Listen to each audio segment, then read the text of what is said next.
Secret to Bugatti's speed is the all-wheel drive system, a rarity in the hypercar world. Now that I've driven the world's most elite hypercars, which one is the best? Well, the Bugatti is the most luxurious convertible hypercar ever. What if the fastest cars on Earth are competing in a race that never actually happens? Bugatti, Koenigsegg and Hennessey all claim speeds pushing beyond 300 miles per hour, generating headlines around the world. Yet despite those numbers, these machines almost never face each other directly. Some records rely on carefully controlled runs, some on simulations, and some have sparked controversy when the data was questioned. A pattern emerges. The higher the claims get, the rarer real-world verification becomes. Why are manufacturers willing to announce incredible speeds, but reluctant to settle the question on the same stretch of pavement? So what really happened? And what does the evidence reveal? Let's explore the story. The fastest cars nobody races. Start with the numbers, because the numbers alone make the contradiction impossible to ignore. In 2019, a modified Bugatti Chiron Supersport recorded a one-way run of 304.773 miles per hour, becoming the first hypercar in history to break the 300-mile-per-hour barrier. Might be the right expression. And right now, heading for the 300-mile barrier for a serious hypersports car. It was treated as a landmark achievement across the entire automotive world, covered by outlets that rarely pay attention to car news at all. And yet the production version of that same car, the one actually sold to customers, ships with its top speed electronically capped at 273 miles per hour. The car that broke the barrier and the car people actually drive are, in a meaningful sense, two different machines. Koenigsegg tells a similar story. Back in 2017, the Swedish manufacturer's Agera RS achieved a verified two-way average of 277.87 miles per hour on a closed public road in Nevada, a record that stood for years. More recently, Koenigsegg has talked openly about its Jesko Absolute potentially exceeding 330 miles per hour, a figure generated almost entirely through simulation and wind tunnel data. As of now, no official attempt has been made to confirm whether that number holds up in the real world. The claim exists. The proof does not, at least not yet. That gap between projection and proof deserves a closer look. Simulation technology has advanced enormously, allowing engineers to model airflow, structural stress, and theoretical top speed with remarkable precision long before a physical car ever reaches those velocities. But a simulation, no matter how sophisticated, still operates inside a set of assumptions about road surface, tire behavior, and atmospheric conditions that the real world does not always cooperate with. Koenigsegg's confidence in the Jesko Absolute's potential may well be justified. The fact remains that confidence and confirmation are not the same thing. And right now, only one of those exists for that particular car. Hennessey, the Texas-based performance brand, follows the exact same pattern with its Venom F5. The new Hennessey Venom F5.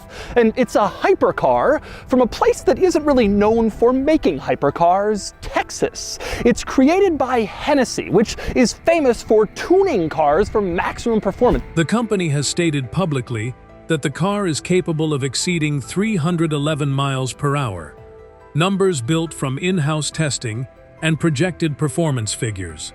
No independent body has verified that claim through an actual top-speed run. Ask yourself why a company confident enough to make that statement publicly would not simply go prove it. The hesitation itself becomes part of the story. What ties all of these examples together is not a lack of confidence in the cars themselves. It is something closer to selective caution, a willingness to announce extreme performance figures paired with a reluctance to expose those figures to the kind of scrutiny that competitive racing would demand. A simulated number can be revised quietly if it turns out to be wrong. A number set in front of competitors, cameras, and a stopwatch cannot. There is a reason this pattern keeps repeating across nearly every brand in this space. Announcing a projected top speed costs almost nothing. It generates headlines, fuels speculation, and keeps a brand in the conversation without requiring the company to actually risk anything tangible. Committing to an official, independently verified attempt is a different proposition entirely. It requires booking a closed road, coordinating specialized timing equipment, accepting weather risk, and, perhaps most importantly, accepting the very real possibility that the real-world number comes in lower than the simulated one ever promised. For a brand whose value depends partly on mystique, an unconfirmed number sometimes serves the marketing far better than a confirmed one ever could. This pattern becomes even stranger once you notice how rarely any of these manufacturers actually compete against each other directly. Bugatti does not race Koenigsegg. Koenigsegg does not race Hennessey. Each company chases its own number, on its own schedule, on a closed road with no other car in sight. The closest thing to competition in this entire industry is watching from a distance as one brand's claimed figure gets compared to another's after the fact, in headlines and comment sections, never on an actual track at the same time. It is worth asking what these manufacturers would actually have to gain from direct competition, beyond bragging rights that arguably already exist in the public's mind regardless. Fans and journalists make these comparisons constantly, ranking claimed top speeds against each other in articles and videos, without any manufacturer needing to organize an actual event. In a strange way, the comparison already happens. It simply happens entirely on paper, never on pavement, with no two cars ever required to share the same stretch of road at the same moment. What a record run actually looks like. To understand why none of this resembles racing, it helps to understand what a record attempt actually involves. These are not spontaneous demonstrations. They are heavily engineered events, planned for months, executed under extremely specific conditions that have almost nothing in common with a competitive race.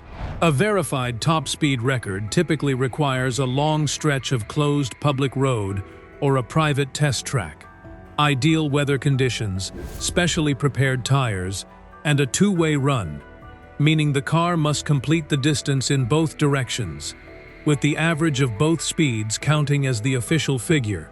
This two-way requirement exists specifically to cancel out variables like wind direction or road grade that could otherwise inflate a single run's number. Independent timing companies, often using calibrated GPS-based systems, are brought in to confirm that the data is accurate and has not been manipulated in any way. Every detail of this process exists because someone, somewhere, has tried to cut a corner in the past.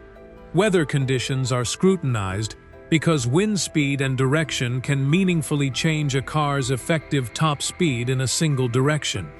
Road surfaces are inspected because a slight downhill grade, even one invisible to the naked eye, can add several miles per hour to an unverified one-way number. Tire compounds and pressures are documented because performance can shift dramatically, depending on how the rubber is prepared. None of this is paranoia. It is the accumulated result of a sport that learned the hard way how easily an impressive-looking number can be produced, without actually meaning very much. The reason for all this caution became painfully clear in 2020, when SSC North America announced that its Tuatara hypercar is the Tuatara from SSC, a North American manufacturer, and with this car, one of their goals is to beat the world speed record. Had achieved a staggering 316 mile-per-hour average. The claim spread quickly, celebrated as a new high point for the entire industry. Then the scrutiny began. No independent timing firm had been present for the run, and when outside analysts examined the video footage, the GPS data simply did not match the car's actual movement on screen. The claim collapsed under its own weight, and SSC was forced into the uncomfortable position of publicly retracting a record it had already celebrated. To its credit, SSC did not simply walk away from the embarrassment. The company returned in 2021 with a fully transparent, independently verified attempt, this time monitored by 2 separate GPS measurement systems with technical oversight on site. The result was a confirmed two-way average of 282.9 miles per hour, still an extraordinary number, just far short of the original discredited claim. The episode became something of a cautionary tale across the entire hypercar world, a reminder that an unverified number is essentially worthless no matter how impressive it sounds. What does an episode like that reveal about the broader culture surrounding these record attempts? It shows that even within this small, tightly controlled corner of automotive achievement, the system depends entirely on trust and verification, rather than direct competition. There is no rival car on the road forcing a result into the open. There is only a manufacturer's own equipment, its own chosen conditions, and whatever independent oversight it agrees to invite in. Compare that to a wheel-to-wheel race, where every result is witnessed in real time by every competitor, with no room for a quiet retraction after the fact. The SSC episode also exposed something uncomfortable about how these records get celebrated in the first place. Before the controversy broke, the original 316-mile-per-hour figure had already been repeated across countless headlines, treated as an established fact long before any meaningful verification had taken place. It took outside scrutiny, independent analysts poring over publicly released footage, to catch the discrepancy that SSC's own announcement had glossed over. In a sport with actual opponents on the track, that kind of error gets caught instantly, in full view, by everyone watching. In the world of record chasing, it took weeks of public skepticism before the company itself acknowledged the problem. That distinction matters more than it might first appear. Competitive racing builds accountability directly into the format. Every lap, every overtake, every finish line crossing happens in front of rivals who have every incentive to challenge a result that does not hold up. Record chasing, by comparison, asks the public to extend a measure of trust toward a system with far fewer built-in checks, relying on manufacturers to invite scrutiny voluntarily rather than facing it automatically as part of the competition itself. It is worth remembering that the Tuatara's eventual fully verified number still represents a genuinely remarkable achievement on its own terms. The lesson from that episode was never that record chasing itself is meaningless. It was that the entire format depends on a level of voluntary transparency that competitive racing simply does not need to ask for, because racing structure makes that transparency unavoidable by design. Two completely different machines. Part of the answer to why these manufacturers avoid racing lies in a simple, often overlooked fact. Chasing a straight-line top speed and competing in wheel-to-wheel racing are fundamentally different engineering problems, solved with fundamentally different cars. A car built purely for top speed is optimized almost entirely around minimizing drag and maximizing straight-line stability at extreme velocity. Every design decision serves that single goal. A race car, by contrast, must accelerate hard, brake repeatedly under enormous load, and corner at speed for lap after lap, often for hours at a time. These two goals frequently pull in opposite directions. The kind of aggressive aerodynamic downforce that helps a race car grip the track through a corner actively works against a car trying to minimize drag for a top-speed run. Building one car that does both exceptionally well is possible in theory, but it usually means compromising on whichever goal matters less to the buyer. There is also the matter of regulation. Competitive racing series, from endurance racing to single-seater championships, operate under strict technical rulebooks governing weight, dimensions, safety structures, and permitted technology. Hypercars, almost without exception, are not built to satisfy any of those rulebooks. They are designed around a completely different set of priorities: road registration requirements, customer comfort, exclusivity, and of course, that singular pursuit of outright speed.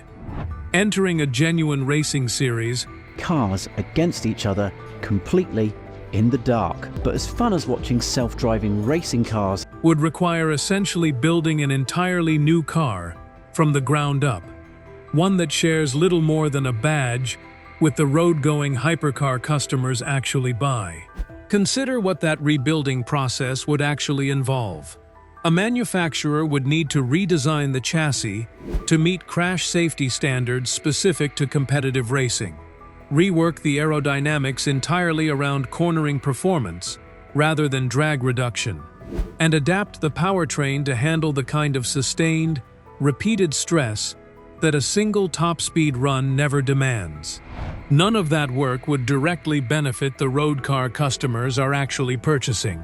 It would essentially require funding an entirely separate engineering program, one whose costs would need to be justified purely by brand prestige rather than any direct improvement to the product being sold.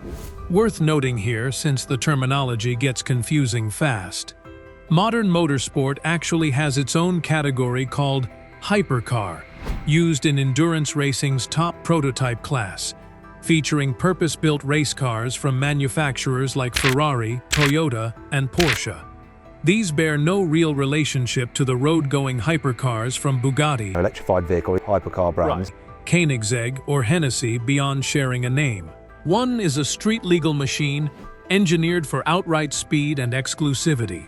The other is a purpose-built racing prototype, built specifically to compete wheel-to-wheel under a completely different rulebook. Confusing the two leads to a fundamental misunderstanding of why neither category overlaps with the other. Given all of that, is it really fair to call it cowardice when a hypercar brand avoids the racetrack? Or is it simply an acknowledgement that the car built to set a straight-line record and the car built to win a race were never meant to be the same machine in the first place? There is a useful comparison hiding in plain sight here. Nobody seriously criticizes a world-class sprinter for not competing in marathons, even though both are elite runners pursuing speed and endurance respectively. The skills, training, and even the underlying physiology required for each discipline diverge sharply once you look closely enough. Hypercars optimized for straight-line speed and race cars built for competitive circuits exist in a similarly divergent relationship. Both represent extraordinary engineering achievement. Neither is automatically superior to the other. They are simply answering different questions about what a car can do. The silent strategy of supercar brands. In terms of desirability, the limited number of vehicles that are built, this is a supercar. Beyond the engineering reality, there is a simpler, more practical explanation for why these manufacturers stay off the racetrack. The business model behind hypercars was never built around racing in the first place. Most hypercar manufacturers operate on extraordinarily low production volumes, sometimes selling only a few dozen units of a given model worldwide, each one commanding a price well into the millions of dollars. That business model depends almost entirely on exclusivity, craftsmanship, and a carefully cultivated brand mystique. Competitive racing, by contrast, is an expensive, ongoing commitment that demands continuous investment with no guaranteed return. A manufacturer that loses consistently on a racetrack risks damaging the exact brand image that justifies charging millions of dollars for a road car in the first place. There is also the matter of risk exposure. A closed-road top-speed record attempt is a controlled, choreographed event, with conditions selected specifically to minimize unpredictable variables. Wheel-to-wheel racing introduces exactly the unpredictability these manufacturers have spent decades trying to engineer away. Contact between cars, mechanical failure under sustained competitive stress, and very public, very visible failure in front of an audience actively rooting for things to go wrong. For a brand whose entire value proposition rests on flawless engineering and exclusivity, a single embarrassing crash or breakdown on a competitive track could undo years of carefully built reputation in a matter of seconds. Think about how differently a mechanical failure plays out in each setting. If a hypercar breaks down mid-attempt on a closed road, the manufacturer can simply pack up, diagnose the issue privately, and quietly schedule another attempt once the problem is resolved. The public rarely even learns the details. If that same failure happens during a competitive race, in front of cameras, rival teams, and a live audience, there is no quiet retreat available. The failure becomes the story, replayed endlessly, attached permanently to the brand's name in a way no amount of careful messaging can fully erase. It is also worth asking who is actually buying these cars in the first place. Hypercar owners are, by and large, not aspiring professional racing drivers. This is a supercar if it ultimately develops among the world of supercar owners. They are collectors, investors, and enthusiasts who want the prestige and experience of extreme performance without necessarily committing to the demanding, expensive, time-consuming reality of an actual competitive racing program. Building a car explicitly to satisfy that audience's desire for bragging rights and exclusivity looks very different from building one to satisfy a competitive racing series' technical and commercial demands. That distinction shapes nearly every decision these companies make. A customer paying several $1 million for a hypercar generally wants a unique, exclusive ownership experience, bespoke craftsmanship, a story to tell, and access to a small, prestigious community of fellow owners. That customer is rarely asking the manufacturer to also field a competitive racing program, and would likely be unhappy watching the company's limited engineering resources diverted away from refining the road car experience toward funding an expensive, uncertain racing campaign with no guarantee of success.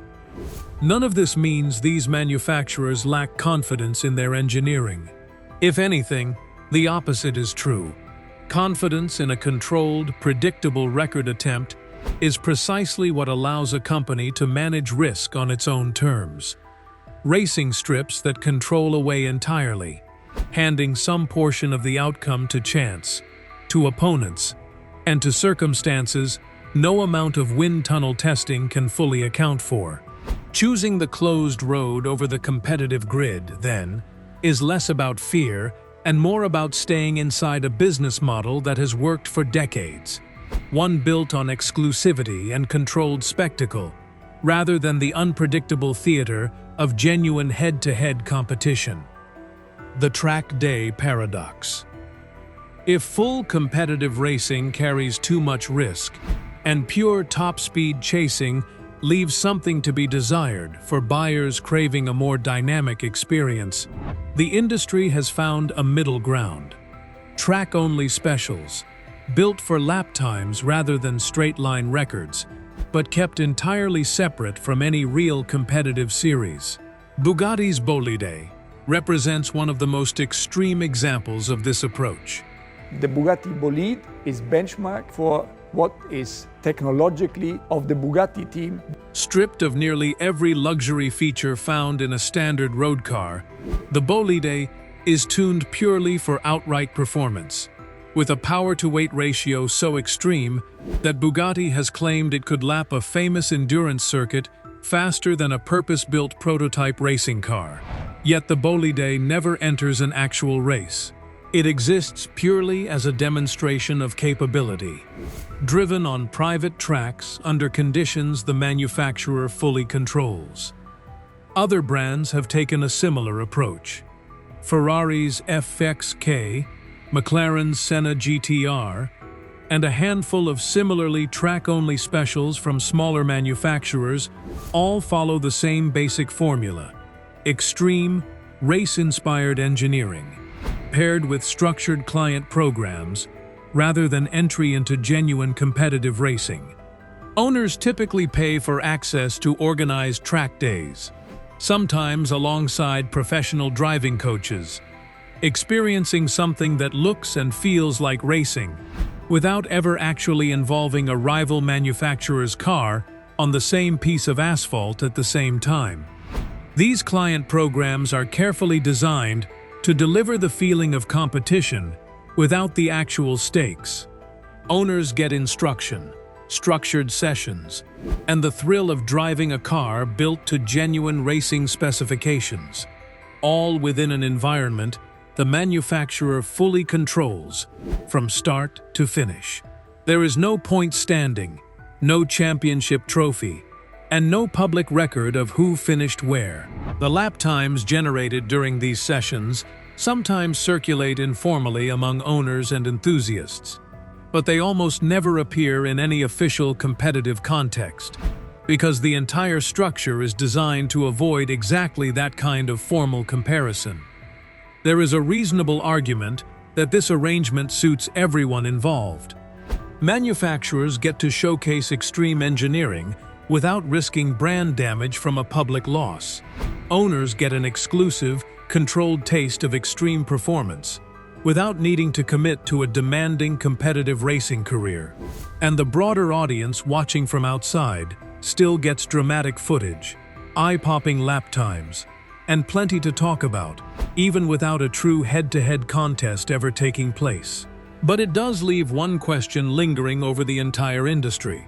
If these companies are confident enough to claim record-breaking lap times and projected top speeds well beyond 300 miles per hour, what exactly would happen if two of them were finally put on the same track, at the same time, with nothing left to control? It is tempting to imagine that hypothetical matchup: Bugatti against Koenigsegg, Hennessey against whichever European rival happened to show up that day. Two cars built around entirely different engineering philosophies, finally settling the question on equal terms. The honest answer is that nobody actually knows, and that uncertainty is precisely what makes the scenario so compelling to imagine and so unlikely to ever happen. Every incentive in this industry points toward avoiding that exact moment of unscripted truth, no matter how many fans might want to see it. That's the real story behind the fastest cars on Earth.